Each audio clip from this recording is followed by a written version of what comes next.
Hi everybody. I know I said my last video was going to be down on the beach, but we had some issues with the guy's drone. It was a bit windy, and now the weather's changed from our heat wave to this windy, overcast rain. It's not perfect conditions. Anyway, I thought I'd give you an update as my registration's turned up. I don't know if you remember me telling you that my bike wasn't going to be tax exempt because it was 1978. After a bit of research, because when you fill the forms out for the DVLA, all they want to know about is the month and year of manufacture. And on the headstock on here, you've got your VIN number, and then up in the corner there's a date stamp, which is the date your bike was manufactured. Now this was the 10th, 77, so it made it pre-1978. So I phoned DVLA up and they said, yeah, that's fine, take some pictures of the VIN plate and the date stamp, and we'll go from there. 2.5 weeks later, I got a letter back denying my historic tax exempt vehicle because it's 1978. They didn't take those pictures into account. So I phoned them up. The chap said, no, you need either a date of manufacture certificate from Honda, in my case, or if you're in a club verification that it is a historic vehicle. So I phoned Honda up and they said, yeah, 30 quid, and we'll do your certificate. Can take, I think they said 2 to 8 weeks. Which is a bloody nightmare, because when you insure a bike when you haven't got registration, your insurance only lasts for 4 weeks. You can get a year's insurance, but it's twice as much. So I sent my stuff off to Honda. I got the letter back in 2.5 weeks, which I had to reinsure the bike. So I'd already sent the paperwork off to the DVLA with my insurance certificate previously, but of course when you cancel your insurance you have to have another policy from another company. I thought that might be an issue, but I sent all the paperwork off. It took another 2.5 weeks. That's why there's been no videos or anything, because I wasn't road legal. And it came back on Wednesday, sent off from the MOT. So now I'm a road legal on the tax exempt historic vehicle. I wasn't bothered. I wouldn't mind paying the tax, so I could have got on the road a month ago. But went out today, went out in the week, went out on Saturday, did a couple of miles just to see how it goes. Then went out today, did about 10 miles. You can see how windy it was. This is my snag list.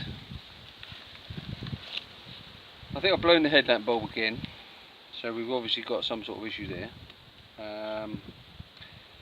Now because of on the CX the engine tips back a little bit, but on mine it obviously tips back a little bit more because those bloody weight forks. I've got oil coming out of the breather, out of my breather filters. There's a crack in the rubber. You know, let me show you.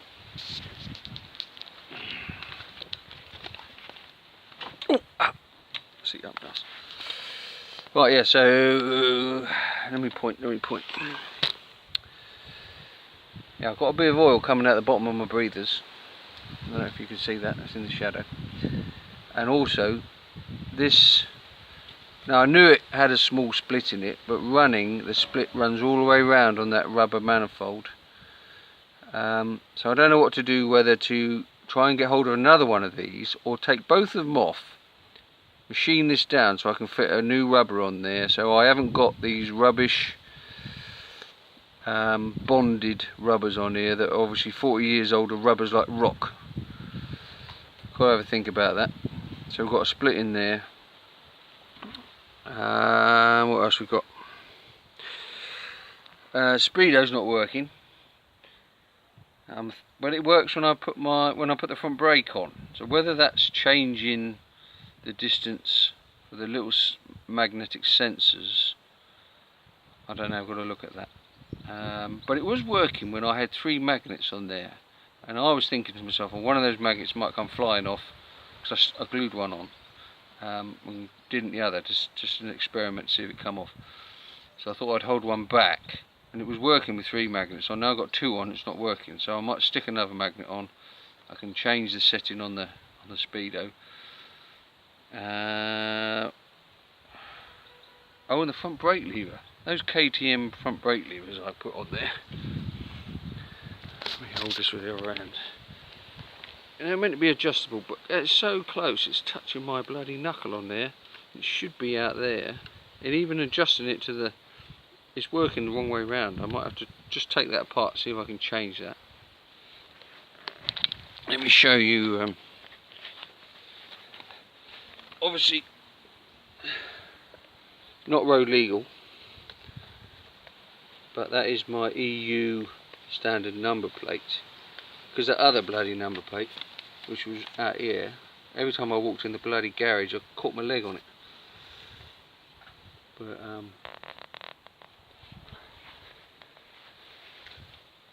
she accelerates lovely, sounds beautiful. You know, where it's sucking air in that other car, when the revs drop, she starts to cut out a little bit, and then, you know, it's a bit lumpy. But for, you know, it was always going to be a 40-year-old bike net engine that I didn't know anything about. It's good fun. I've just got to change a couple of things just to finish it off. We've got to finish the wiring in the headlamp so we can tidy up the last little bit of that wiring loom. That horrible bracket on the mud guard that's holding the brake hose.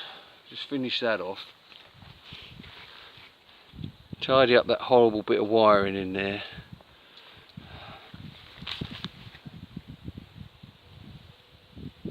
Oh yeah, and the indicator relay, we've got to put a decent bracket on that so it looks pucker. It doesn't look too bad.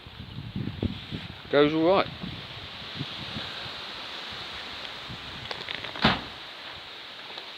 So that's just an update for you. I've ordered one of these cheap and nasty GoPro rip-offs for $16.99. We'll see how that works. So when next time I go out on a ride, hopefully that'll turn up in the week. I can have the GoPro on the, not GoPro, I don't know what it's called. But I can get that mounted up, and you can hear it out on the ride. You can hear how lumpy it is, popping and farting. Obviously we haven't balanced the carbs yet either, so that should be interesting. And I'll try and load those videos up. That'll be another learning curve. But apart from that, we're on the road. Any questions, just don't be afraid to ask. Not much to say on this video. Cheers fellas, bye.